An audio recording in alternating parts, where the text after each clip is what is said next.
Hubo un levantamiento incluso en Ambato en el año 1780 por el impuesto al alcohol. ¿Qué pasó en la época republicana, a partir del siglo XIX en adelante? Empezó el fervor independentista.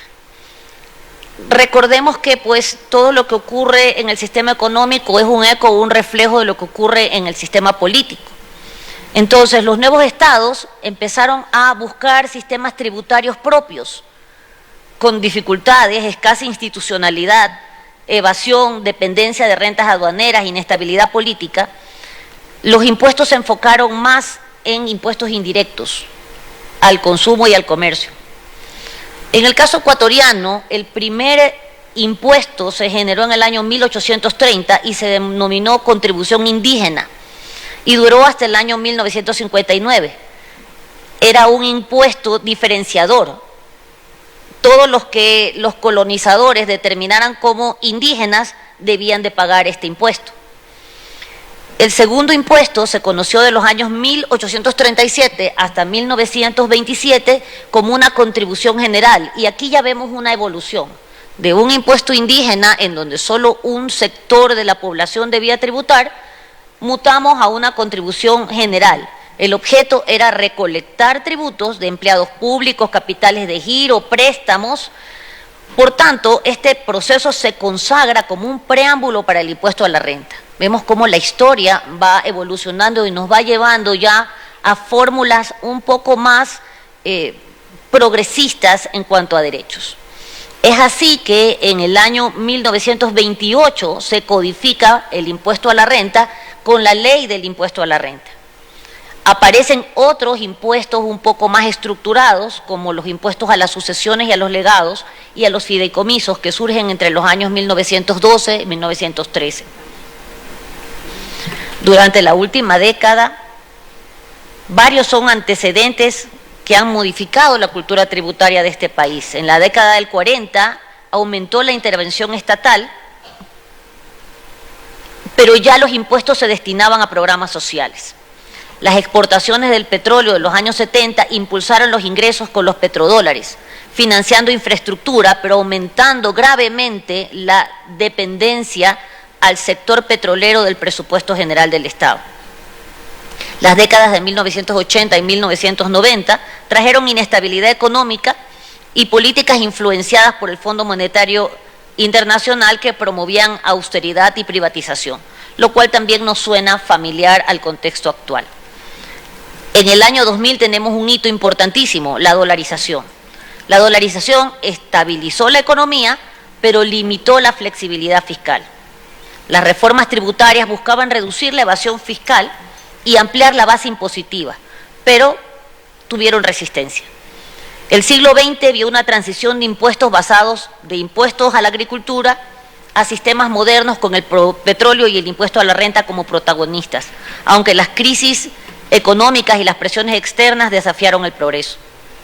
Del año 1996 al año 2006, Ecuador, como no les parecerá a ustedes extraño, porque en Ecuador siempre pasa algo, fue una época muy convulsa, política y económicamente. Tuvimos 7 presidentes, una dictadura efímera, 3 mandatarios derrocados. A consecuencia de este modelo empresarial, la economía se debilitó. Se incrementó el desempleo, el subempleo, la precariedad laboral y la migración de los ecuatorianos. Es la primera ola migratoria que experimentó el Ecuador de ecuatorianos hacia Europa. La reacción social en contra del modelo económico se expresó en una movilización ciudadana y derrocó presidentes. Tuvimos 2 derrocados, Abdalá Bucaram y Lucio Gutiérrez. Llegamos al periodo denominado la Revolución Ciudadana, del año 2007 al 2014, con el gobierno del presidente Rafael Correa. El hito más importante, en mi criterio, de este periodo es evidentemente la Constitución. En el año 2008, la Asamblea Constituyente inscribe en la historia esta nueva Constitución que, como ya bien lo han desarrollado mis predecesores, aunque desarrolla ya el concepto del buen vivir, es decir, los impuestos como un medio para el fin la filosofía del buen vivir, el bienestar social, la educación y la salud, pues tiene muchas falencias que deberían de considerarse en el caso de que haya una nueva constituyente. ¿Cuáles fueron las características de este periodo? El fortalecimiento del servicio de rentas internas para mejorar la recaudación tributaria, la introducción de impuestos progresivos como el impuesto a las herencias para abordar la desigualdad de la riqueza, el aumento de la inversión pública en infraestructura y programas sociales financiadas por mayores ingresos fiscales, y los sistemas electrónicos de control redujeron la evasión fiscal, aumentando la transparencia. ¿Cuál fue el impacto de estas medidas? Esta tributación moldeó la construcción del Estado ecuatoriano, desde financiar luchas por el buen vivir, pero persisten desafíos como reducir la dependencia del petróleo y contrarrestar la resistencia de las élites.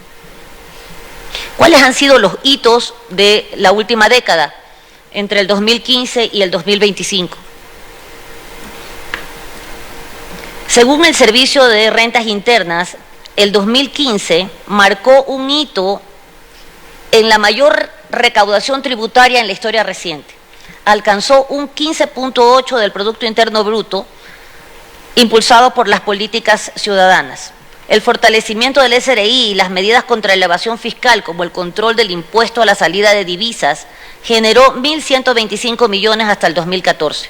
Los ingresos tributarios alcanzaron 13.616 millones en 2014, un aumento del 173% comparado con el 2005, reflejando una eficiencia en la recaudación pública.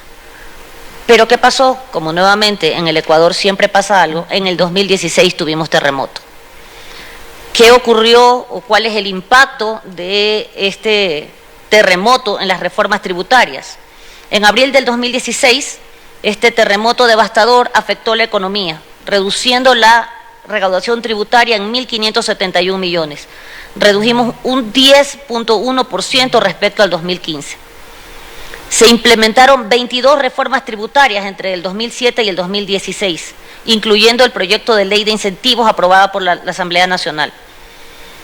Hubo un incremento temporal del IVA del 12 al 14% para financiar la reconstrucción de la provincia de Manabí y de las zonas afectadas por el terremoto, justo con ajustes al impuesto a la renta y al impuesto a los consumos especiales. Estas medidas paliaron la crisis, pero la recaudación global cayó debido a la contracción económica. En el 2018 hubo una recuperación de la recaudación. Tras 2 años de estancamiento, la recaudación tributaria se recuperó, alcanzando nuevamente el 15% del Producto Interno Bruto. El SRI reportó que en 12 de los últimos 19 años se superaron las metas de recaudación, mostrando efectividad en las políticas tributarias. La optimización de los sistemas tributarios favorecen a la reducción de la evasión y de la elusión, y las campañas educativas fomentan la cultura tributaria. Hay mayor estabilidad fiscal, aunque persisten desafíos estructurales, como la inelasticidad de ciertos impuestos, como el impuesto a la renta y el ICE, frente al crecimiento económico. En el 2021 nos enfrentamos a la Ley de Creación de Oportunidades y Simplificación Tributaria en el periodo del presidente Guillermo Lasso. Propuso una agenda de simplificación tributaria para estimular el crecimiento económico y la inversión. La Ley de Creación de Oportunidades eliminó el IVA para bienes de higiene y tecnología, el impuesto a las sucesiones y el 2% sobre ingresos brutos de microempresas. También se habilitaron zonas francas para incentivos tributarios. Hubo una reducción gradual del impuesto a la salida de divisas y 4 días al año sin IVA para impulsar el turismo. Estas reformas buscaban reducir la carga fiscal para pymes y ciudadanos, pero generaron debates sobre la sostenibilidad fiscal. En el 2022 se estableció la contribución temporal para grandes empresas entre el año 2022 y 2023, con empresas con patrimonio superior a 5 millones, recaudando 301 millones de dólares en el primer trimestre. La recaudación total del primer trimestre del 2022 alcanzó 4.465 millones, un aumento del 29% respecto al mismo periodo del 2021. La contribución fortaleció las finanzas públicas, pero sectores como el tabacalero enfrentaron caídas en la recaudación. En el 2024 nos enfrentamos a una nueva contracción de la economía, producto de los apagones. Hubo una contracción del 2% en el 2024, agravada por la escasez de energía y por la violencia. Se aumentó el IVA del 12 al 15%, junto con impuestos temporales y mayores retenciones al impuesto a la renta, impulsando un crecimiento del 13% de la recaudación tributaria. En mayo del 2024, el Fondo Monetario Internacional aprobó un programa de servicio ampliado de 48 meses por 4.000 millones de dólares, con un desembolso inicial de 1.500 millones, destinados al gasto público y a obra. La recaudación tributaria alcanzó 16.000 millones entre enero y octubre del 2024, liderada por sectores como el comercio, seguros y manufacturas. Sin embargo, el ratio de deuda pública subió en el PIB a un 56%. En el 2025 nos vemos enfrentados a la consolidación de los grandes contribuyentes, identificados en 720 grandes contribuyentes, 520 sociedades y 200 personas naturales que aportan más del 50% de la recaudación.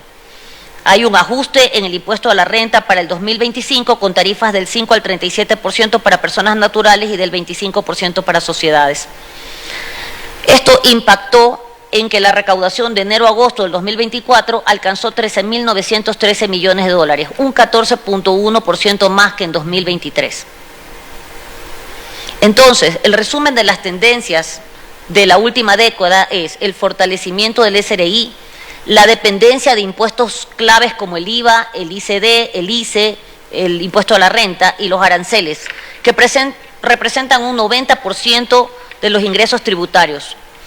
Desafíos estructurales como vencer la dependencia del petróleo en el presupuesto del gasto público y vencer la resistencia de élites, las crisis políticas, el terremoto, la escasez de energía, la violencia. Esta última década se ha enfocado en la equidad, pero sin embargo hay una presión fiscal del 20.9% del PIB en el año 2022, por debajo del promedio de América Latina, eso sí, pero eso plantea retos para financiar políticas sociales sin aumentar la deuda. ¿Qué tenemos en el nuevo gobierno en este año 2025? En este año 2025 se han emitido 3 leyes importantes que tienen que ver con nuestra materia tributaria. En primer término, la Ley Orgánica de Integridad Tributaria. ¿Qué plantea la Ley Orgánica? En resumen, obviamente, plantea criterios de amnistía tributaria, fiscalización del impuesto de salida de divisas. Creo que la mayor parte de las personas han recibido ya el control del impuesto de salida de divisas y las contribuciones que tienen que pagar, lo que no había ocurrido antes ni se había controlado en el sistema financiero y bancario. La fiscalización del impuesto único a la transferencia de acciones, la fiscalización de las actividades a las cuales se pueden dedicar las sociedades de acciones simplificadas, porque de una investigación producto del SRI se determinó que ciertas actividades favorecían a la elusión o favorecían incluso al lavado de activos. Sale la Ley Orgánica de Solidaridad Nacional, en la cual se prevé y se cambia un poco la exoneración tributaria del 150% de los donativos que se hagan a la seguridad, y se establece que son el 30%, pero una vez calculado ya las excepciones tributarias. Y finalmente la Ley de Inteligencia, que ha sido presentada como una ley económica urgente, pero al parecer no tiene mucho de tributaria ni mucho de económica, pero en la parte que nos compete, lo interesante es que esta ley plantea el inicio de nuevos sistemas de investigación tributaria, la inteligencia artificial, el sistema cruzado tecnológico, etcétera. ¿Qué nos plantea la historia de ahora en adelante? Pues tenemos desafíos muy importantes, el blockchain, el metaverso, la inteligencia artificial, ¿cómo nos afectarán estos elementos en el futuro tributario? ¿Qué nuevas normas deberá el Estado y la Asamblea dictar para controlar estos sectores que aún no son desconocidos? La historia tributaria del Ecuador revela un patrón de lucha entre equidad y resistencia de élites, dependencia de recursos naturales, esfuerzos por modernizar el sistema fiscal. Estos factores históricos influyen notablemente en los hechos actuales. La alta presión fiscal, el aumento del IVA, responden a la necesidad de financiar el Estado, pero enfrentan oposición arraigada en siglos de desigualdad. La dependencia del petróleo y la influencia de organismos como el FMI perpetúan vulnerabilidades estructurales, mientras que los avances del SRI reflejan un legado de modernización. Para avanzar, Ecuador necesita diversificar sus ingresos fiscales, fortalecer la cultura tributaria y superar la resistencia histórica a las reformas progresivas, consolidando un sistema que priorice el bienestar colectivo. Esta idea se desarrolla a través de distintos periodos históricos y resalta cómo los cambios fiscales reflejan luchas sociales, avances institucionales y tensiones entre equidad y poder económico. Con estas reflexiones les agradezco por acompañarme en esta exploración breve de la historia tributaria del Ecuador. Y continuamos.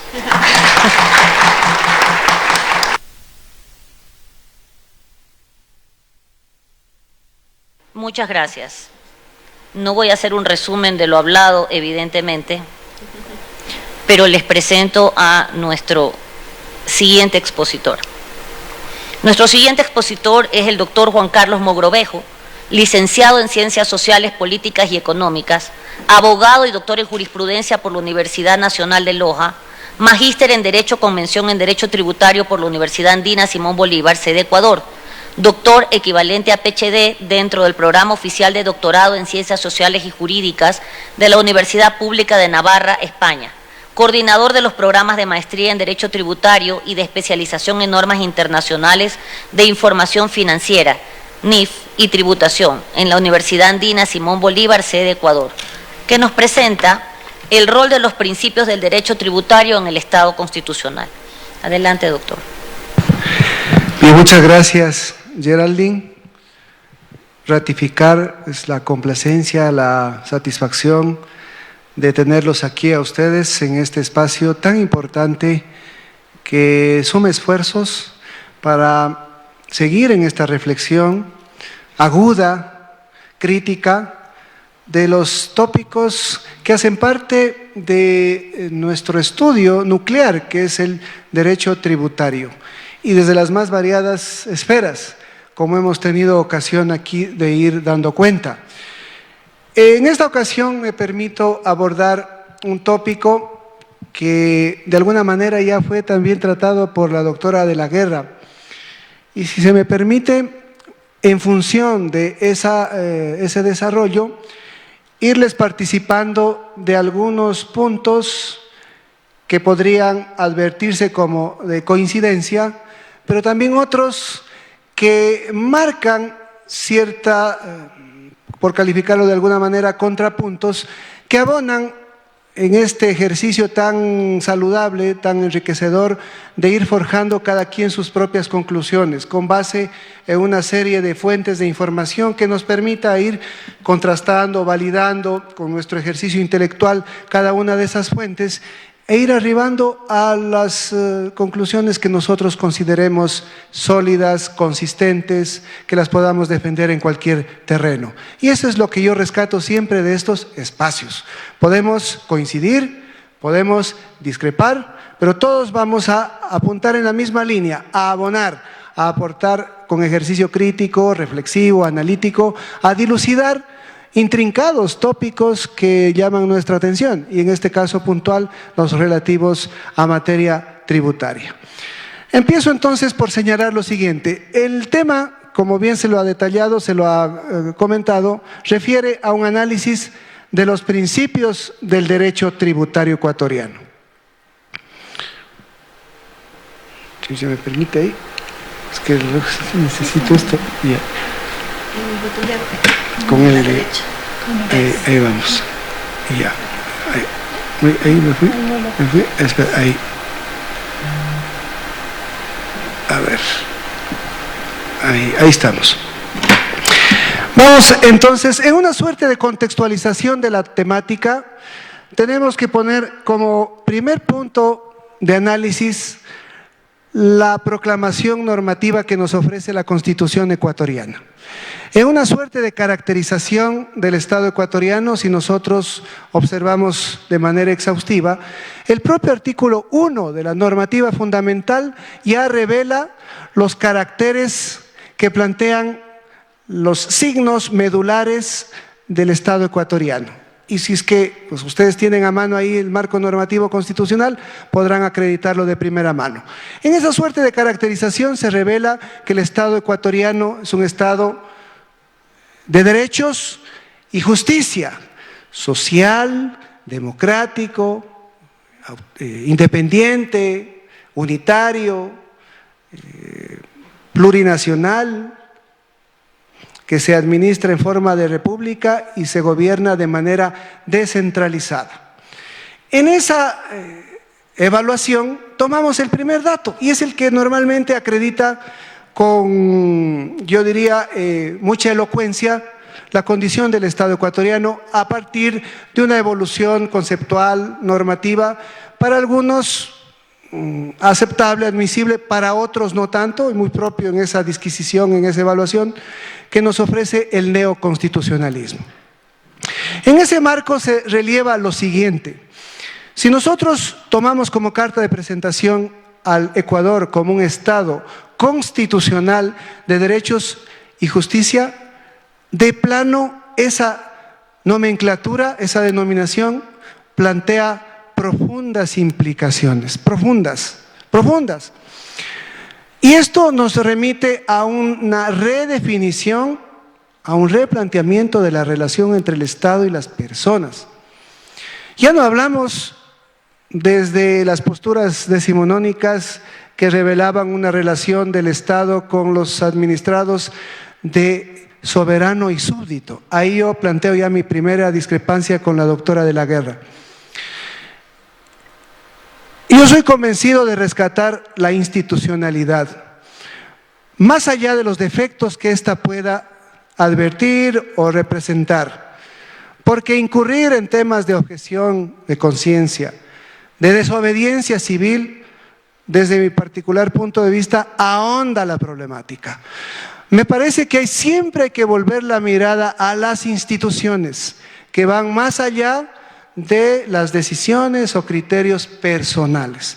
Me parece que en esa línea rescatar la puesta en escena de un Estado que desde la propia Constitución se preconiza como de derechos y justicia, ya nos plantea una serie de expectativas y de grandes desafíos, que posiblemente contrastados con la realidad marque serias diferencias con el discurso o con la prescripción que nos ofrece la propia Constitución y el resto del entramado normativo, ciertamente, pero no por ello dejar de reconocer que hay intentos fuertes, vigorosos, por marcar un norte en términos de erigir la institucionalidad como el cauce apropiado para la debida convivencia y organización social, más allá de los defectos que pueda sobre eso advertirse, como bien los podemos constatar. No estamos en un plano ideal, ni la discusión es entre ángeles, todo lo contrario. Hay muchos defectos, muchos vicios, pero no por ello dejar de reconocer ese esfuerzo por imprimir ciertos signos, cauces que han de racionalizar la intervención humana desde el propio andamiaje público y también desde la órbita privada, evidentemente. Entonces, en esa línea, yo me atrevo a señalar lo siguiente. Como un rasgo que identifica esa condición de Estado constitucional de derechos y justicia, se plantea ese redimensionamiento de la relación entre el Estado y los particulares. Ya no hablamos en estricto sentido de una relación de poder, más allá de que sí existan ciertos elementos, pero la teoría, y esto llevado con un gran desafío en la práctica, nos plantea otras condiciones. De reconocer como premisa esencial la centralidad de los derechos que marca un signo en esa nueva relación entre el Estado y las personas. Ya el Estado no tiene ese talante de soberano y que puede hacer lo que quiera o le venga en gana. Más allá, obviamente, de que también en su momento, pues, habrá que reconocer, había todo un esquema institucional. No es que estábamos en la barbarie. Bueno, habrá estadios de la humanidad en que sí nos podemos verificar esos episodios, lamentables, por decirlo menos. Pero estamos comparando en esta evolución que data de un poco más de un siglo con un Estado decimonónico, y los publicistas alemanes son los que podríamos de primera mano advertir esos planteamientos.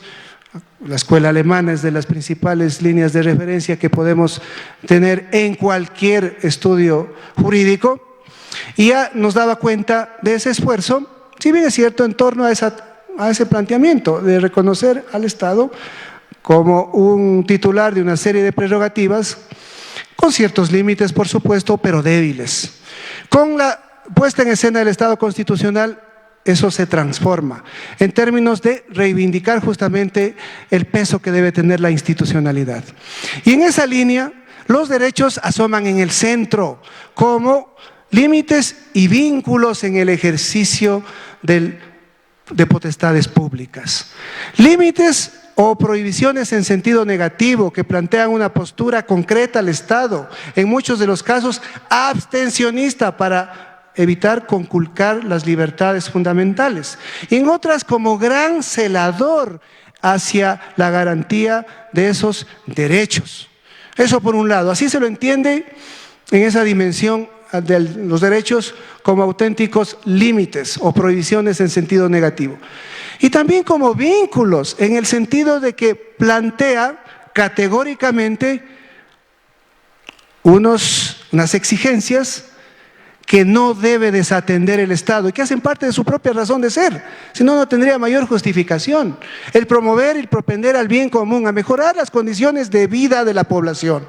Y en ese sentido, requiere un despliegue material indefectible que no puede explicarse sino a través del concurso y de la asistencia de recursos financieros. No puede entenderse de otra manera. Y en esa línea se han redimensionado también las fuentes perceptoras de recursos del Estado. Yo siempre soy de los que piensa que hay que reivindicar la fuente tributaria bajo ciertos cauces, evidentemente, que implique la racionalización del ejercicio de potestades públicas, pero rescatar esa fuente que deviene del aporte, del esfuerzo, del sacrificio de la gente. Evidentemente, nosotros somos parte viva, integrante de esa organización política, jurídica, institucional llamada Estado. Somos la parte nuclear, viva, como ciudadanos. Y también en el marco del reconocimiento de una serie de derechos, también tenemos deberes. Y esa correlación está fuertemente arraigada desde estas nuevas teorías del derecho de ver. Hay derechos, evidentemente, pero también deberes. Y los deberes van asociados a esa gran responsabilidad de aportar en la medida en que acreditemos idoneidad para hacerlo, porque es otra garantía que nos ofrece también el Estado constitucional, en la medida en que acreditemos aptitud en términos inequívocos de hacer frente al pago de un tributo. Y para eso están los principios.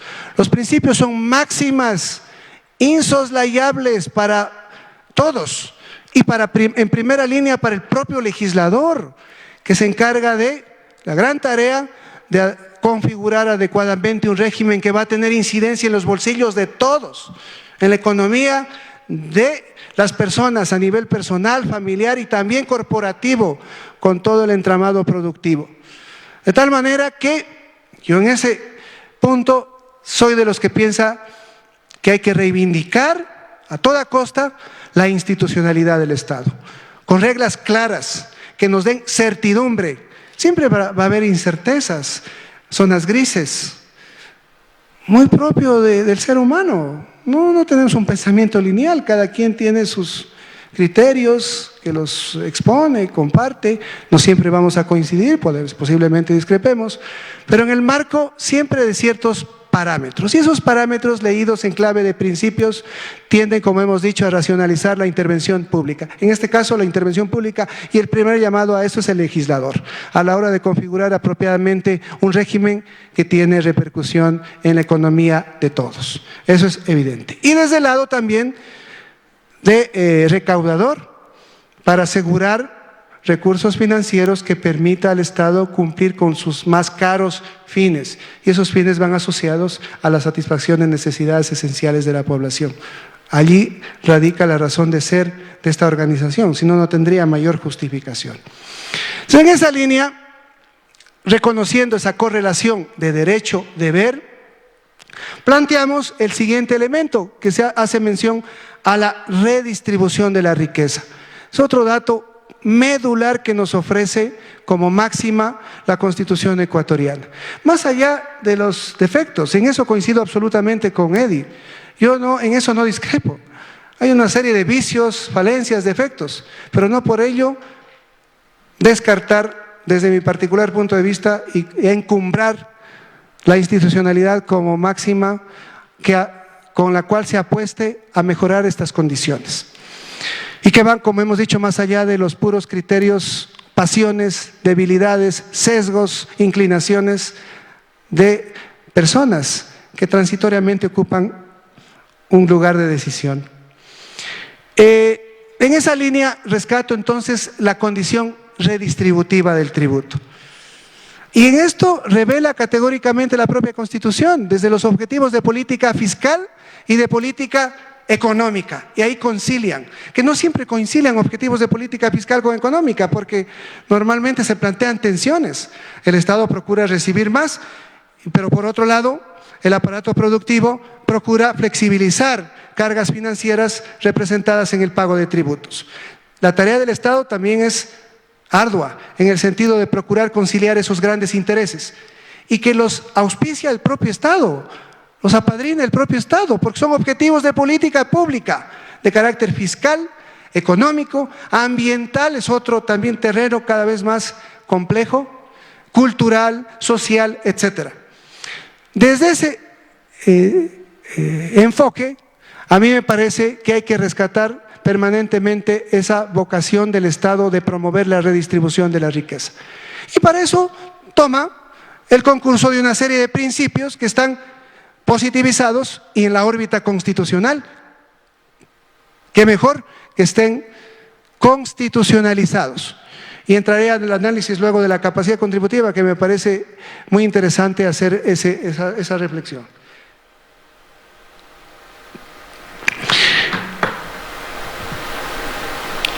Dentro de este contexto, diríamos, evidenciamos que los principios rectores del derecho tributario, hablemos en abstracto, derecho tributario, y luego nos remitimos al caso ecuatoriano ya como régimen tributario, ya más en específico, pero los principios rectores del derecho tributario tienen como carta de presentación, si cabe el término, algunos elementos que me he permitido colocar en la diapositiva que les planteo.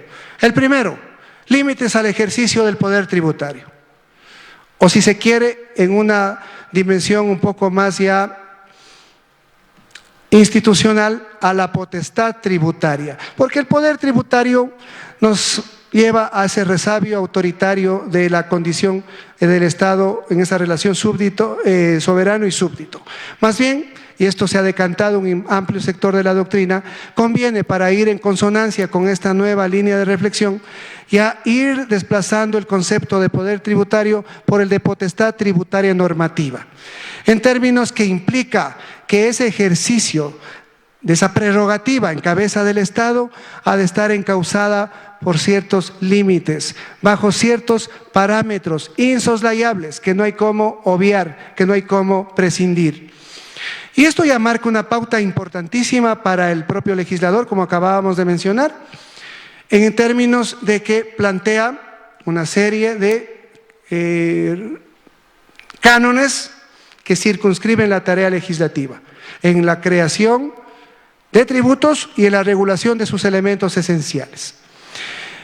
Y esto nos remite a específicos estamentos públicos, no solo a la Asamblea Nacional, porque ya cuando, si tengo tiempo, revisaremos el tema del principio de reserva de ley y cómo se ha flexibilizado, pero toma como primer punto en este análisis la intervención de la función legislativa, en una fórmula muy republicana, propia de la división de poderes.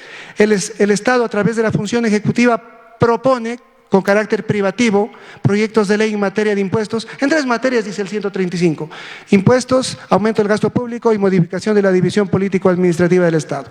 En el caso de impuestos, solo el presidente de la República puede proponer proyectos de ley, para que los discuta, delibere y finalmente, si corresponde, apruebe la Asamblea Nacional, porque la Asamblea Nacional, como órgano que encarna el poder legislativo, es el órgano democrático por excelencia, porque se entiende que es el depositario de la voluntad soberana en el que descansan, en teoría, todos los sectores de la población que deben estar representados por los asambleístas.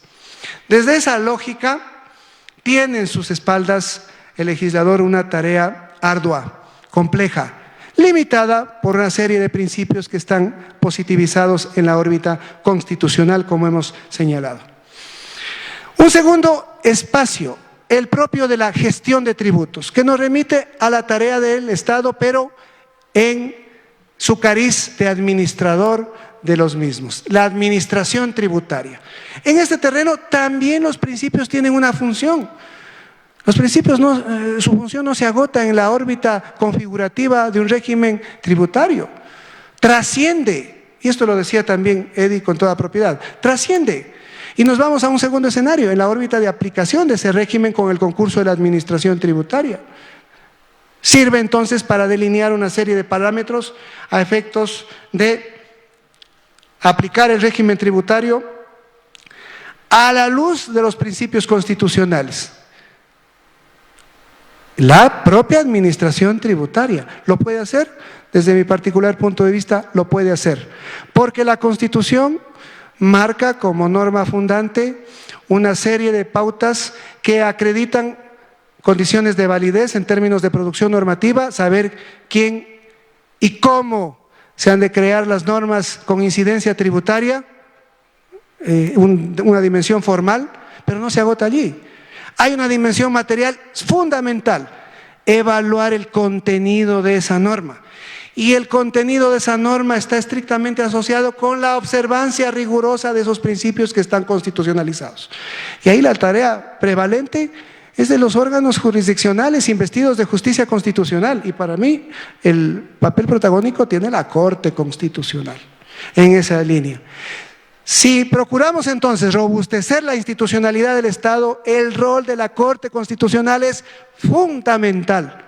Más allá de la prevalencia que por supuesto en este examen también tiene la intervención de la Asamblea Nacional, del propio Ejecutivo con la formulación de un proyecto de ley en materia de impuestos que sea serio, apuntalado en una serie de estimaciones que acrediten el soporte también de todos estos principios, la capacidad contributiva, la equidad, la progresividad, la suficiencia recaudatoria, que ahí yo también tengo mi lectura, que para mí sí es un principio que debe estar posicionado, porque la suficiencia recaudatoria indica la capacidad que tiene el Estado para aplicar lo que le ha puesto, en este caso, la capacidad que tiene la administración tributaria para aplicar lo que el legislador ha concebido como un régimen tributario.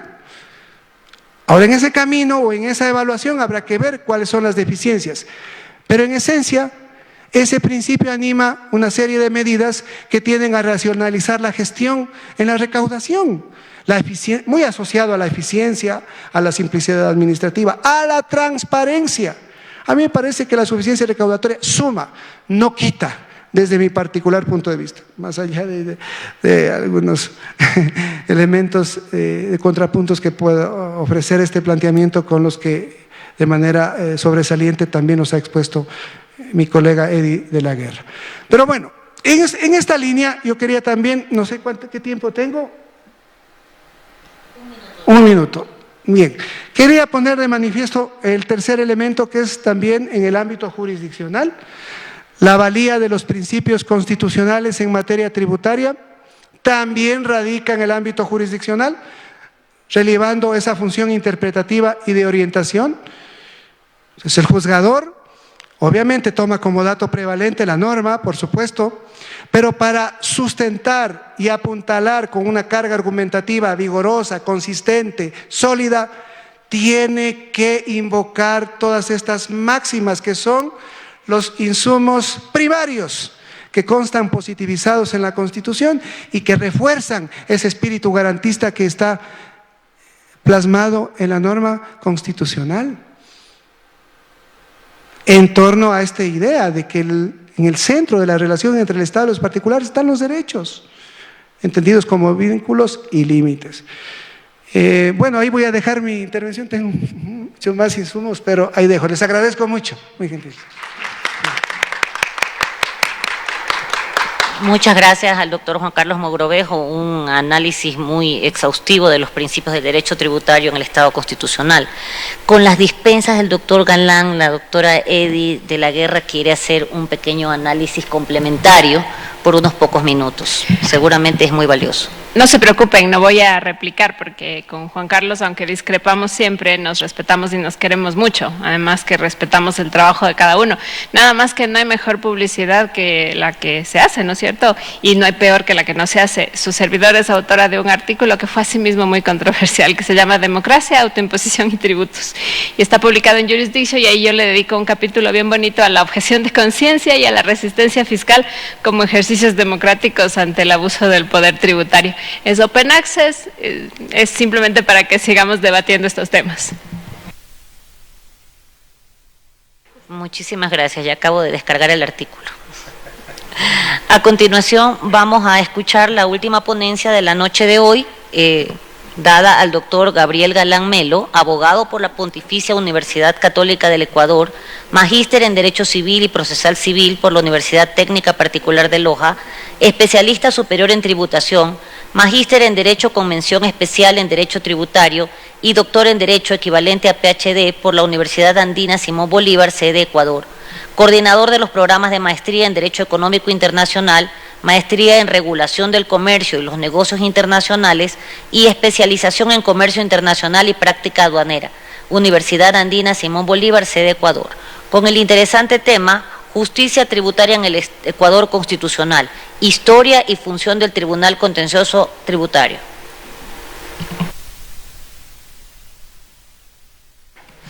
Muchísimas gracias, muy buenas noches con todas y con todos. Yo sé que ya les cojo cansados y que seguramente les están esperando en casa, así que voy a tratar de ser lo más breve que sea posible. Sin embargo, voy a seguir un poco el camino que ya han cogido varios de los expositores, de dar una perspectiva histórica a la temática, ¿sí?, respecto de la justicia tributaria en el Estado constitucional. ¿Por qué?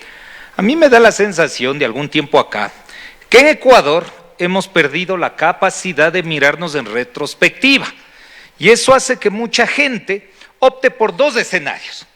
Entonces algunos van a un escenario abierto en donde creen que pueden proponer cualquier cosa porque no se dan cuenta que lo que están proponiendo son recetarios que ya se han aplicado en Ecuador o en la región y que solo han generado resultados negativos. Y por otro lado hay quienes, ante el desconocimiento, de la misma manera, en cambio, entran en un estado de negación absoluta, en donde creen que todo lo que fue estuvo mal, y que como ahora somos centennials, millennials, alfa y ni sé cuánto, entonces hay que superar todo lo que fue, porque lo de antes de lo de antes nada sirvió. Y parecería que en esos dos escenarios se cometen errores enormes. Y vean ejemplos bastante sencillos. En un país como el nuestro, donde la polarización política cada vez se profundiza más, resulta que todos los gobiernos, desde el último periodo del señor que deambula por Bélgica hasta el día de hoy, cada 2 años hacemos reformas tributarias cortadas con la misma tijera. Porque no se les ocurre nada más que la remisión, que el incremento de tributos, que la relativización de los principios fundamentales en materia tributaria, a los que se han referido todos los que me anteceden. Y resulta, pues que en materia procesal tributaria, parecería que vamos jugando a lo mismo. Porque también tuvimos un punto de quiebre. Entonces vino la oralidad para salvarnos y todo lo del pasado estuvo mal, porque además la oralidad es una invención del día de hoy. No, señores.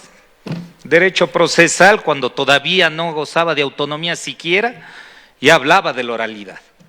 Y el sistema escriturario en su momento, en base a un sinnúmero de consideraciones de entorno, fue superado por el sistema escriturario.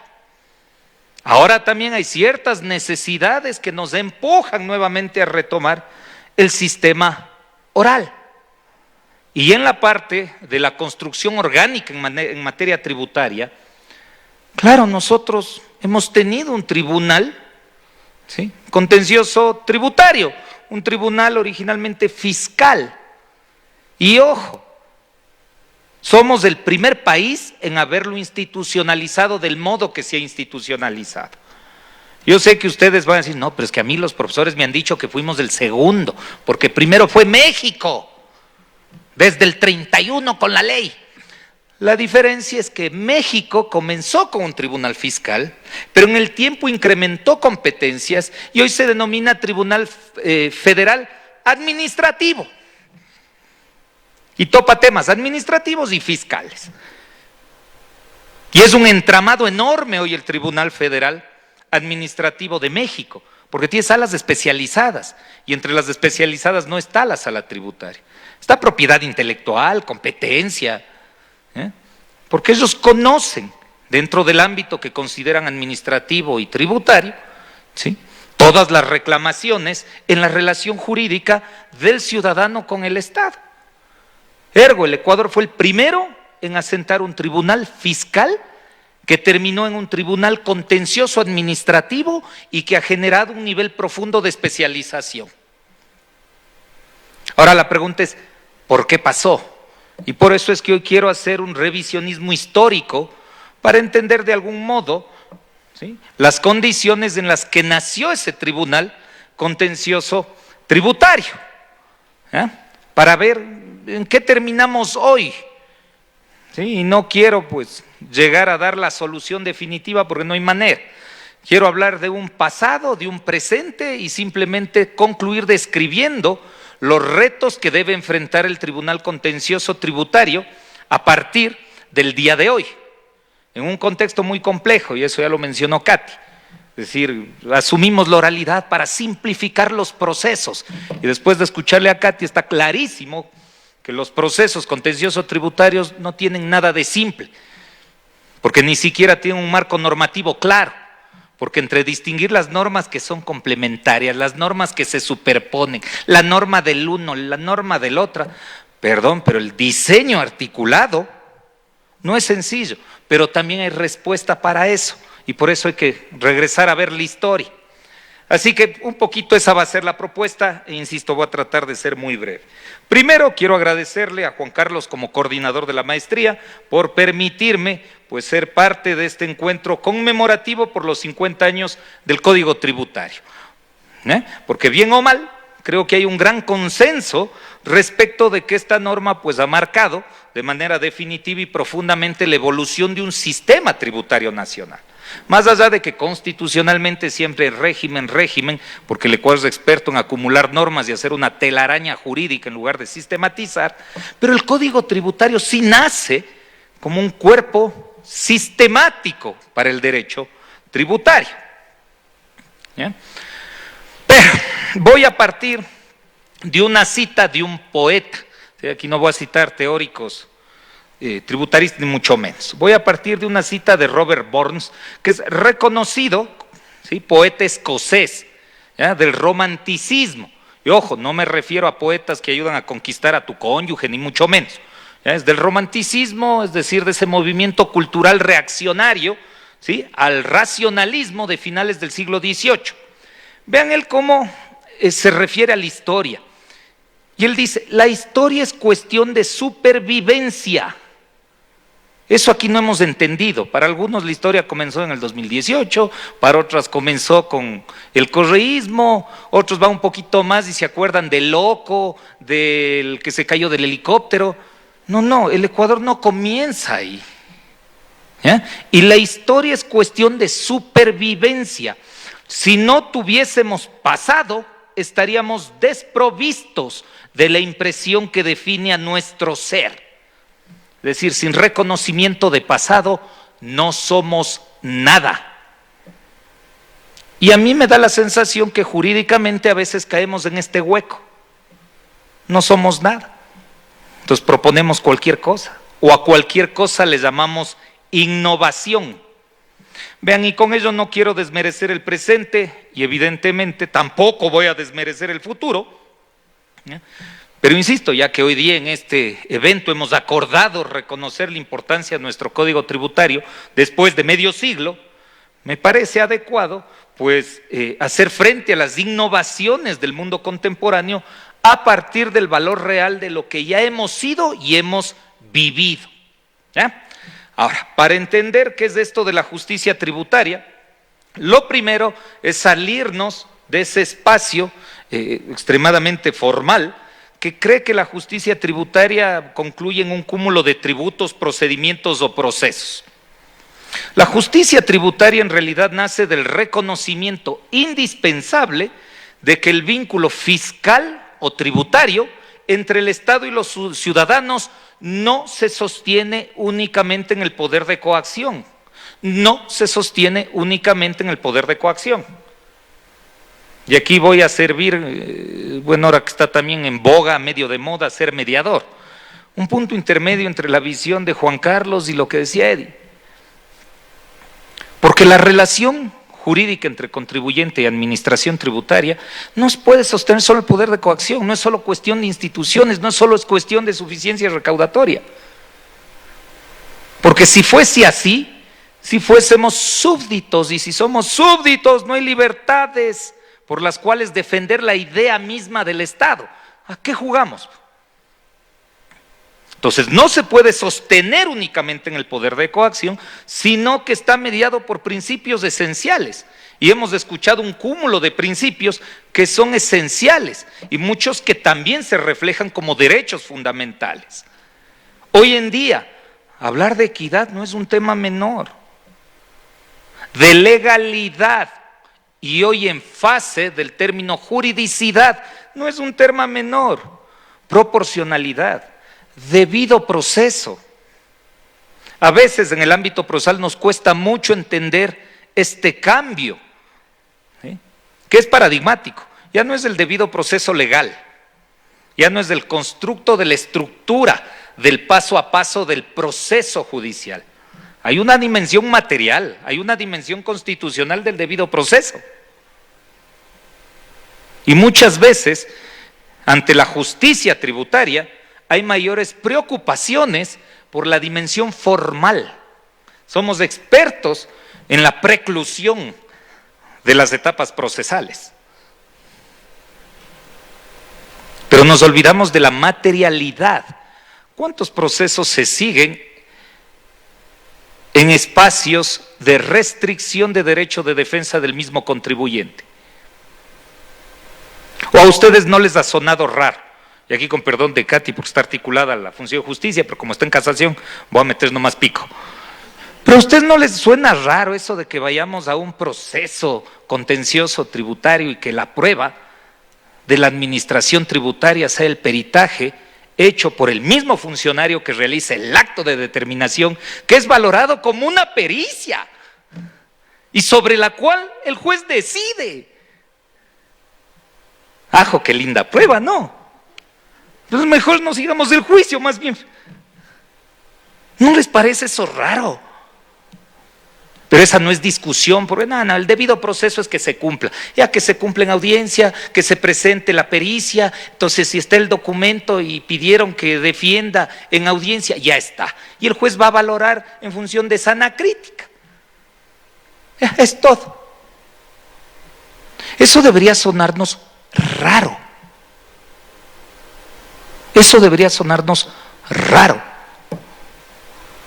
Porque la idea de una prueba es tener una huella de lo que ocurrió en la realidad para corroborar los relatos de quienes están oponiéndose en juicio.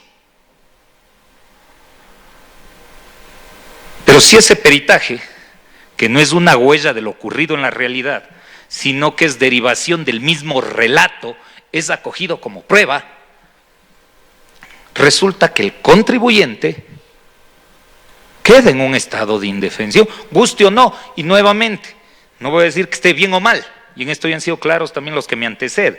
Finalmente, el Estado Constitucional de Derechos y Justicia también fue una apuesta y sigue siendo una apuesta. Es muy difícil casarse con las apuestas. A veces nos dan resultados buenos, a veces nos dan resultados malos. Entonces no es la defensa en sí del modelo, pero hay cositas que sí debería preocuparnos. Entonces hay que respetar estos principios. Por eso es que finalmente el rol fundamental del Tribunal Contencioso Tributario debería ser la garantía o servir como garante del equilibrio entre la potestad tributaria del Estado y los derechos de los contribuyentes. Y qué difícil que resulta aquello. Sin embargo, si vemos un poquito la historia, empecemos en el pasado, a que vean que esa necesidad o esta garantía de la que les hablo es lo que promovió la criatura del tribunal, sino que con el paso de los años ya nos hemos olvidado. Entonces, para nosotros el tribunal es una judicatura más, debe pertenecer a la función de justicia y ya está. No, revisemos un poquito la historia. En Ecuador, ojo, no tuvimos tribunal contencioso tributario hasta fines de la década del 50. Y el primer supuesto o institución embrionaria en materia de justicia tributaria fue el Consejo de Estado creado por la Constitución Política de 1906. ¿Cuál era el problema? La conformación del Consejo de Estado. ¿Cómo estaba conformado el Consejo de Estado originalmente? Estaba compuesto por el presidente de la Corte Suprema, el presidente del Tribunal de Cuentas, los secretarios de Estado, que tenían voto meramente informativo, 2 senadores, 2 diputados, que eran los que creaban tributos, y 3 ciudadanos con cualidades necesarias para ser senador, elegidos por el Congreso. Presidía el Consejo el presidente de la Corte Suprema, y a falta de esto el mismo Consejo nombraba un consejero. ¿A qué estaban dedicados? A que vean que tampoco esto del garantismo nace con el 2018 y las garantías del debido proceso solo son las creadas por la Corte Constitucional actual porque son notablemente preparados. Ya la Constitución de 1906 decía atribuciones del Consejo de Estado. Primero, velar por la observancia de la Constitución, las leyes y proteger las garantías constitucionales. ¿Qué ha pasado en el proceso? Se han incrementado las garantías. Pero en 1906 el Estado tenía claro que debía proteger las garantías constitucionales del ciudadano. Y dice, excitando para su respeto e inviolabilidad al Poder Ejecutivo, a los tribunales de justicia y a las demás autoridades a quienes corresponda. Es decir, identificando además a quienes son los que naturalmente violentan los derechos y garantías constitucionales. Poder Ejecutivo, ojo, y tribunales de justicia, porque ya había garantías asimismo embrionarias de debido proceso. Y conocer y decidir cuestiones contencioso-administrativas. Es decir, originalmente el ámbito contencioso tributario no gozaba de autonomía y menos aún de especialización. ¿Ya? En 1948 ese Consejo de Estado expide un reglamento de lo contencioso administrativo que ya hablaba del ámbito contencioso tributario, dada su importancia. Claro, si no tienes cómo sostener las finanzas del Estado no vamos a ningún lado. ¿Cómo se sostiene? En gran medida, pues metiendo la mano en el bolsillo de los contribuyentes, ya está. Entonces es de notable importancia. Sin embargo, el Consejo de Estado, por su conformación, no podía ser configurado o considerado un tribunal razonable. En aquel entonces, ya para 1946, se había cambiado la conformación de ese Consejo de Estado. Pero vean, estaba integrado, asimismo por el presidente de la Corte Suprema, un senador elegido por el Senado, un diputado elegido por la Cámara de Diputados, 2 ciudadanos elegidos por el Pleno del Congreso, porque teníamos sistema bicameral. Eso también hay que tener claro, ya tuvimos eso. Para los que andan innovadores, pensando que con eso se soluciona el país. Ya tuvimos, irán a chequear cuáles fueron los resultados. ¿Ya? El Procurador General de la Nación, el Contralor General de la Nación, vean esto, un representante del Consejo Nacional de Economía, el presidente del Tribunal Supremo Electoral, un oficial general o superior designado anualmente por las Fuerzas Armadas y el presidente del Instituto Nacional de Previsión. ¿Qué es esto del Consejo Nacional de Economía en 1946? Fue una institución creada constitucionalmente para el estudio de los problemas económicos y la orientación de las finanzas del país. Las finanzas públicas no nacen con el código actual, ojo, ya estaba. Y teníamos un órgano que se encargaba, distinto del Ejecutivo, porque se buscaba garantizar autonomía técnica desde aquel entonces. Y vean qué atribuciones tenía. Para dictar decretos, leyes de emergencia en el orden económico, que ahora es la moda, pues lo único que saben hacer, el presidente de la República debía acudir al Consejo Nacional de Economía para que este organismo indique las medidas que debían adoptarse a fin de normalizar la situación económica o para que se pronuncie sobre las medidas que proponía el Ejecutivo.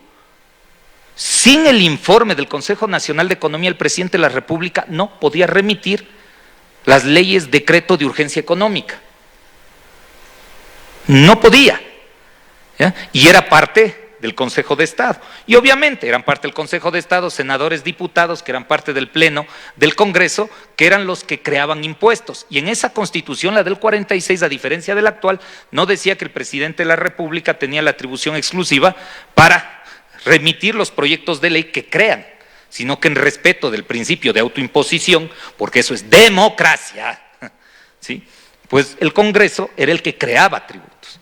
Ergo, este Consejo de Estado no podía garantizar justicia tributaria porque había conflicto de intereses, porque tenían integrantes con visión, ¿sí?, fiscalista extrema, ¿ya?, con una necesidad fiscalista muy marcada.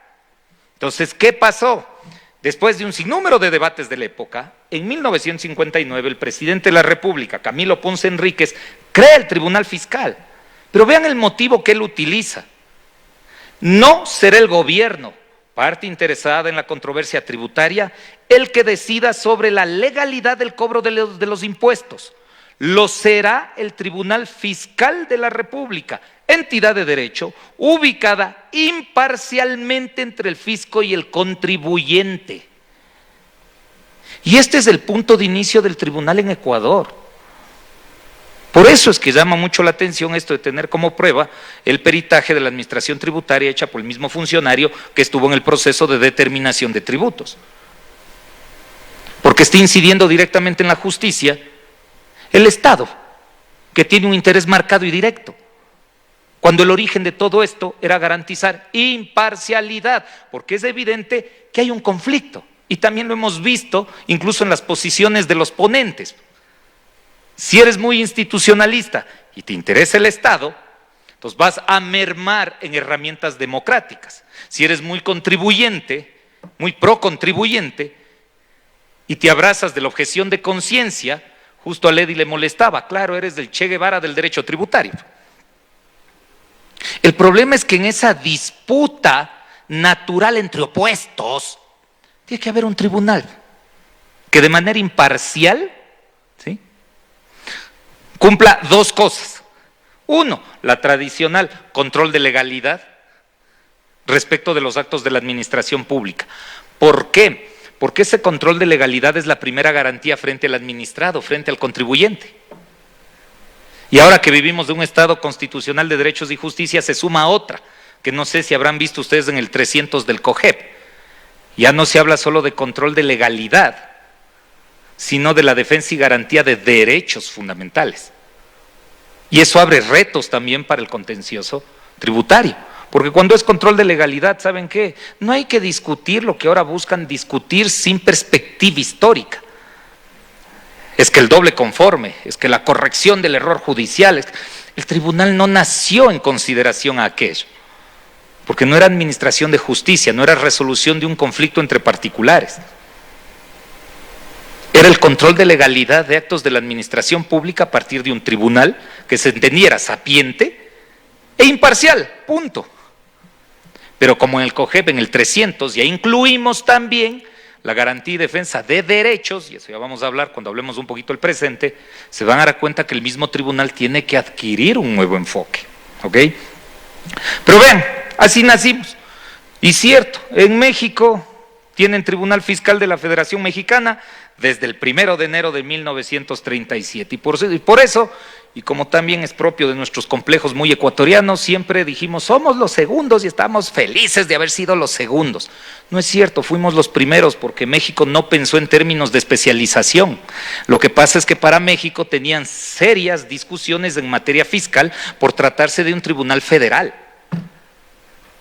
Y a ellos poco a poco se fue sumando lo administrativo y a ellos hasta el día de hoy no les hace bulla que los jueces que son administrativistas sean a su vez tributaristas, porque ven al derecho tributario pues como un espacio más dentro del derecho administrativo.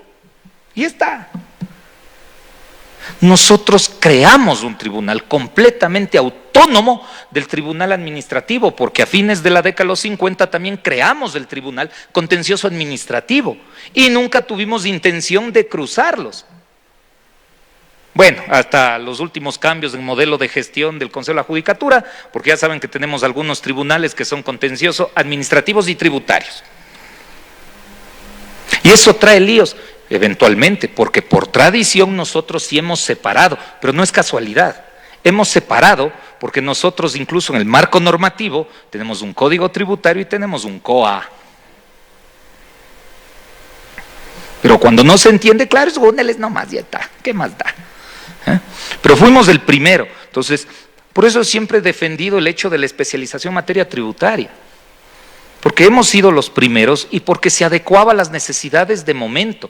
El Ecuador siempre tuvo problemas en esta relación muy marcada entre contribuyente-Estado, y se dieron cuenta, en lo que habló Eddie y Juan Carlos, sigue existiendo el problema, porque hay una posición por la defensa institucional, porque el Ecuador nunca ha sido un ejemplo de institucionalidad, pero hay una necesidad fiscal que es permanente.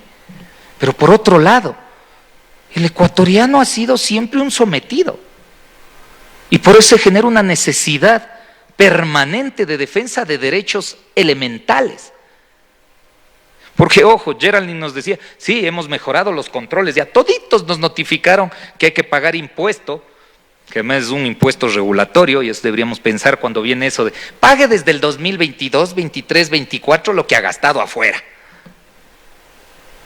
El impuesto regulatorio no persigue fines fiscales, persigue fines extrafiscales, y es para acumular un poco de información con afán de seguir otros procesos de determinación, porque si estás gastando afuera, claro, tienes renta, ¿no?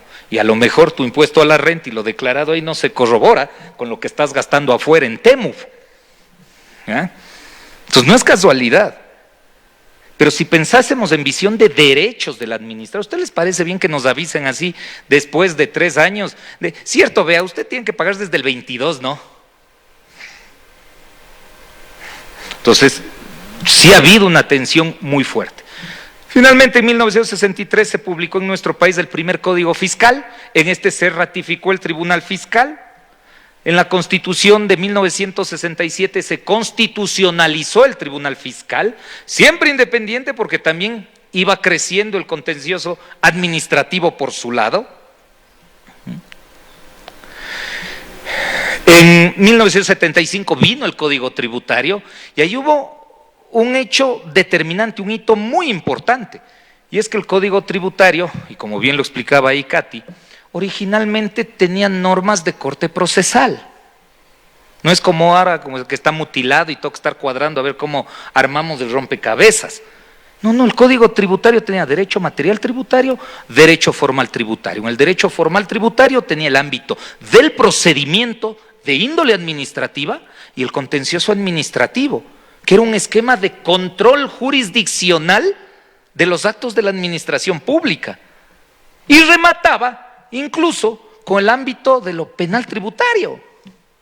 No es que el COIP y 17 formas de cometer evasión tributaria, no, teníamos el código. Y ahí se articulaba un sendo proceso judicial en materia contencioso tributaria. Y en ese código tributario, claro, no hablaba nada del recurso de casación. Algunas me dijeron, pero ¿cómo? Se han olvidado del recurso de casación. Pues si el recurso de casación en el Ecuador entró en la década del 90, hijitos. Entonces era obvio que no iba a hablar en 1975 el recurso de casación. ¿Por qué no hay apelación? Porque era un espacio de control de legalidad, nada más. No era un espacio de resolución de conflicto. Era control de legalidad. Es lo que hacía el tribunal. Después se articuló obviamente a casación, que a su vez es un control de legalidad de la sentencia emitida por el tribunal, que no está mal. Pero cuando piensan en crear el ámbito ya de apelación y demás, hay que cambiar el supuesto. La apelación no es necesaria en un espacio reducido de control de legalidad de un acto de la administración pública. Es que hay jueces y jueces, sí, pero eso se corrige por otro lado. No por nada también el perfil de los jueces contencioso tributarios, y sin ánimo de levantar el ego de los tributaristas, pero sí era un perfil diferente a los jueces de instancia en otras materias. Y eso creo que en el Ecuador es muy marcado. Hasta el día de hoy los tributaristas solemos ser un grupo chiquito, ¿sí? Y somos del grupo de abogados que estudiaron derecho no porque eran malos en matemáticas, y eso ya dice mucho, porque si no todos los abogados en el Ecuador estudian derecho porque eran pésimos con los números. Y nosotros somos los únicos que siempre nos aferramos a los números y por eso estudiamos tributario. Entonces seguimos siendo un grupo reducido, que tiende para bien o para mal y por tradición a la excelencia. Entonces los tribunales contenciosos tributarios también reflejaban eso. Y eso es algo que también había que defender. Pero bueno, con el transcurso del tiempo, en 1970 se crea ya una segunda sala del Tribunal Fiscal. 2 años después se crea una tercera sala. En el 75 pues viene el Código Tributario. La Constitución del 79 reconoce también ya los tribunales distritales de lo fiscal. En la Constitución del 92 ya se habla de tribunales distritales con sede en Quito, Guayaquil, Cuenca, Puerto Viejo, y es recién en el 92 que el tribunal se somete a la función judicial. Siempre se le resguardó autonomía, incluso la función judicial, porque claro, históricamente se comprendía que eran espacios distintos, con procesos diferentes. En el 92 se comienza a perder perspectiva y dice, ¿qué hacen? ¿Son jueces? Todos a la función judicial, no hay problema, se acabó. Entonces la Corte Suprema a partir de esto resolvió sobre la jurisdicción territorial de cada uno de dichos tribunales, y obviamente ya en el 2014 el Pleno del Consejo de la Judicatura modifica la denominación de los tribunales distritales de lo fiscal por los tribunales distritales de lo contencioso tributario. Por eso es que no deberíamos sorprendernos de este jueguito que hubo con ocasión del COGEP, de eliminamos tribunales y pasan a ser salas especializadas en las Cortes provinciales. No duró, pero ni un abrir y cerrar de ojos. Se promulga el COGEP y lo primero que se hizo, perdón, nos equivocamos, dejarán nomás en tribunal, no. Ya no quiero como corte provincial, ya no, dejen nomás. Es no entender las raíces en la construcción y diseño de la institucionalidad. Pero bueno, así llegamos al presente. ¿Qué pasa en el presente? Hemos acogido la oralidad, sistemáticamente hablando. Ya apareció en la Constitución del 98, no funcionó muy bien, hubo unos cambios en materia laboral que fue lo más ridículo del mundo. Si alguien hace otras materias aparte de tributario, recordarán que los juicios orales en materia laboral se resumían en el secretario diciéndote, traeré en memory, ¿no? Metías el memory, se bajaba y te mandaban a la casa, así que de oralidad cero. Se desarrolló algo de la oralidad, sí, en materia de niñez y adolescencia, porque se articuló y salió el Código de la Niñez y Adolescencia, entonces ahí no fue nuevo el asunto. Y lo que sí se asentó fue el sistema acusatorio en materia penal, que sustituyó al inquisitivo, pero que ya tenía antecedentes de oralidad, ¿ya? Pero eso pasó. Por eso vino la Constitución del 2008 y repitió lo mismo. Ojo, no es que en el 2008 nació la oralidad, no, en el 98 nació la oralidad, sino que no hubo voluntad política para asentarla, para implementarla, porque era un cambio brusco. Viene la Constitución del 2008, se repite lo mismo, pero obviamente la declaración constitucional es mucho más amplia, porque ahí se dice todos los procesos, todas las instancias, todas las etapas procesales serán orales, y en el todos, claro, tenía que entrar también la justicia contencioso tributaria. El tema no fue sencillo, porque desde el 2008 hasta el 2014, que recién el Consejo de la Judicatura metió el COGEB en la Asamblea, vean cuánto tiempo pasó. Y lo más gracioso, ese tiempo en donde no hicieron nada más que preparar el texto, ¿sí?, no tiene nada que ver con el tiempo que les tomó implantarnos a nosotros la oralidad. Porque ustedes recordarán que salió en cambio el COGEP y nos dijeron, señores, qué pena, tienen un añito para que peleen o algunos meses, vamos a aplicar abandono, y de ahí se fue. Toditos entramos, pero así a la oralidad, sin entender qué diablos era. ¿Qué diablos pasaba? Para ir a acabar, ¿ya? Entonces entró así a la maldita sea, ¿ya? Pero sale el COGEP y es chistoso porque en el proyecto que se ingresó a la Asamblea Nacional, adivinen, el contencioso tributario y el contencioso administrativo están considerados como los únicos procedimientos especiales, distinto del procedimiento general, porque la idea era tener un solo proceso y que todo se haga así. El Consejo dijo no, estos dos especiales. Pero claro, entra la Asamblea, ustedes ya han visto la calidad de las últimas asambleas, y eso que muchos hemos trabajado y nos hemos sacado la madre. Pobre Diego, tiene ojeras desde que está en la Asamblea. Si antes se le veía de 20 años, salió de la Asamblea y parece de 60. Entonces, pese a que uno incluso ha dado la vida trabajando ahí, Dios mío, son más necios. Y no, pues metieron los contenciosos como un procedimiento, ¿sí?, declarativo más.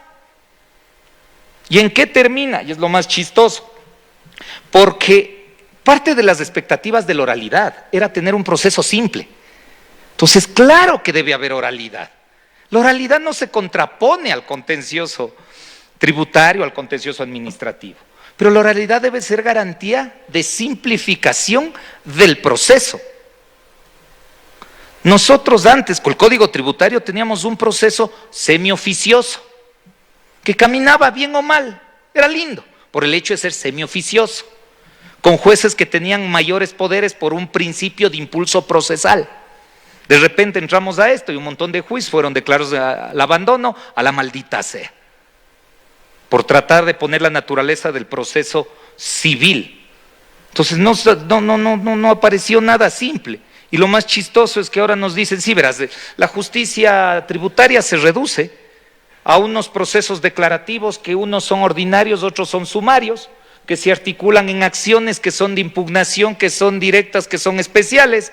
Vas a las especiales, son 12. No tienes los recursos que tienes para todo lo demás, sino que te queda casación. Se desvirtúa casación frente al hecho de cómo se manejan las audiencias. Hay cosas que no te va a cuadrar nunca, como el hecho de qué pasa si los jueces inadmiten una prueba. Apelación con efecto diferido. Pues no tenemos, pijito. Y eso no será una vulneración a derecho a la defensa. Pero nadie habla de eso. Nadie habla de eso, ¿ya? Y vean cómo ha cambiado. Y con esto voy cerrando. El objeto, ¿sí?, del contencioso tributario hoy, en el artículo 300 del COGEP, dice: las jurisdicciones contencioso tributario y contencioso administrativa previstas en la Constitución y la ley tienen por objeto tutelar los derechos de toda persona. Eso es lo primerito. Antes de eso no había. Es tutelar los derechos de toda persona. El debido proceso es un derecho. El derecho a la defensa es un derecho. El debido proceso es un derecho. La tutela judicial es un derecho. Y realizar el control de legalidad de los hechos, actos administrativos o contratos del sector público sujetos al derecho tributario o al derecho administrativo, así como conocer y resolver los diversos aspectos de la relación jurídica tributaria o jurídico-administrativa, incluso la desviación de poder. Pues ya no solo es control de legalidad. Y vean que por control de legalidad teníamos un proceso que era semioficioso. Ahora todo se hizo ahí un revoltijo, tanto que ahora la Corte Nacional tuvo que decir, no señores, o sea, jueces en materias contenciosas sí tienen que revisar, hacer control de legalidad y motivación de las sentencias, como si fuera gran novedad. Pero es que era obvio. ¿Dónde se perdió? Cuando metieron el COGEB y no explicaron bien. Y cierro. Unos retos que nos quedan en cambio para el futuro. Justio no es del Ecuador, así que el primer reto va respecto al fortalecimiento de la independencia judicial. Necesitamos un contencioso tributario que nos garantice la autonomía real frente al poder político y administrativo, porque se siente que no lo hay. Necesitamos un contencioso tributario que nos garantice resistir presiones institucionales, sobre todo en causas de alta sensibilidad o interés público, porque era hasta presión social. Hasta el SRI ya sabe cómo manejar las redes sociales como para perseguirte y funarte en tus redes. Este jueguito que te llegue correos de, esto solo, le digo por si acaso, ¿no? De que tengo una inconsistencia, revisará, porque si no paga ya va a ver. No, ¿qué clase de actuación administrativa es esa? Si tiene algún problema, pues ejerza su facultad determinadora, y si no, no fastidie. ¿No les ha pasado que tengo un montón de clientes que lo único que dicen, ya con tal de que no me fastidie, igual ya pago y ya está? Sin ningún tipo de fundamento. Respecto de la reducción de la mora judicial, tiempos, hay que mejorar tiempos procesales. La oralidad se acogió porque los procesos demoraban mucho. Y si bien cuando antes teníamos sistema escriturario, a veces teníamos juicios de 25 años, bueno, ahora no es que los juicios duren meses, no, duran años. A veces la primera audiencia en los procesos que son ordinarios, te mandan al año, a los 2 años. Y llegas con una alegría al segundo año, te sientas y te suspenden ese rato, porque se les ha cruzado la agenda. Y hay que poner 6 meses, 8 meses después. O sea, parece me cago con el escriturario, eran 25 años, pero era 25 años de emociones al menos. Incidente tras incidente siquiera. Es que aquí pasas 2 años de agache y de ahí te suspenden. Eso hasta desconsiderado. Por eso es que no sé si ustedes se dan cuenta, pero incluso ya ni siquiera es respeto por el profesional del derecho. Porque eso cambia las relaciones interpersonales. Claro, te tratan como un ex, qué pena, ya se cayó la agenda, ya está, ya. Total, ¿qué más da? ¿Ya? Y creo yo esto es importante, bueno, tenía 10 retos, pero les voy a dejar en 3 nomás. Ya. Un reto que es importante respecto a las respuestas frente a conflictos estructurales. El mundo de hoy es un mundo muy complejo. Por eso ya no es solo control de legalidad. Hay una defensa de derechos que son fundamentales. Entonces, yo sé que a veces a muchos jueces no les gusta, pero cuando uno entra a debatir, ya no es solo si la ley del régimen tributario dice y el reglamento ha dicho, y te sacan las circulares de debajo del brazo, el SRI, y aquí yo dije, ya está. Sino que hay preceptos constitucionales que deben protegerse. ¿Dónde queda discusión sobre capacidad contributiva? No confiscación. Esos son retos en conflictos estructurales. ¿Y qué nos deben garantizar en el contencioso tributario? 1, abordar casos donde se demanden reformas estructurales en políticas públicas o prácticas administrativas. No es tema de mera legalidad, es tema de cómo están haciendo las cosas. Desarrollar herramientas procesales para el litigio estructural con enfoque interinstitucional y de cumplimiento progresivo. Esos son los retos del nuevo mundo. ¿Por qué? Y aquí, y con esto ya ahora sí les prometo que concluyo. ¿Por qué? Porque vivimos un mundo de esto, de tecnologías. Hay un montón de gente que nos está viendo desde la casa, acostaditos por la pantalla comiendo un canguil. Y nosotros todavía generamos procesos judiciales en donde todo tiene que estar presente, y el documento y el papel y la tributación digital y la tributación no localizada. Y las discusiones que en realidad tenemos ahora, el manejo de prueba, algo chistosísimo, pero ustedes que están en la práctica diaria saben. Antes vos ibas con la factura y tenías 2 copias, la primera con la firma, que era la original y demás. Ahora todas las facturas, ojo, que están centralizadas en la administración tributaria y que se deberían obtener con facilidad siendo evidencia digital, no reconocen. Salen nomás con, no, es que la copia no está clara, pero sí imprimida, no usted, sí, pero la impresora ha sido mala, sí, pero abra su sistema, señores, administración tributaria. Principio básico, decía Ledy, es un principio del derecho administrativo, porque también hay que tener una mirada integral. No se puede transferir la ineficiencia de la administración pública al contribuyente. Es la nueva discusión, esos son los nuevos retos, y que son de índole estructural. Sí, tenemos que pagar tributos, yo siempre he defendido eso. El tributo es el precio racional y razonable por vivir en comunidad política. ¿No le gusta pagar tributos? Aíslese, váyase. Vaya a preguntar a los no contactados, ellos tienen algún sistema de tributo, no sé. Pero si va a vivir en comunidad política, debe contribuir, punto, porque si no, no puede convivir. Pero por otro lado, no se puede tolerar abusos por parte de administración tributaria en recovecos o leguleyadas procesales. Eso no corresponde al ámbito contencioso, sea administrativo o sea tributario.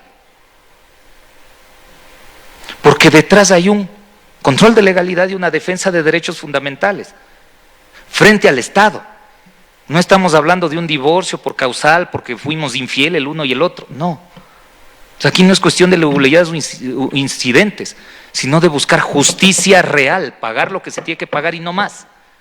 Y con principios claros. El que más tiene debe pagar más, porque en el Ecuador solo los giles, clase media, somos los que pagamos. Entonces, cositas de eso es lo que debe resolver esto de litigio estructural. Muchísimas gracias, por Dios, vamos al cóctel y vamos a dormir.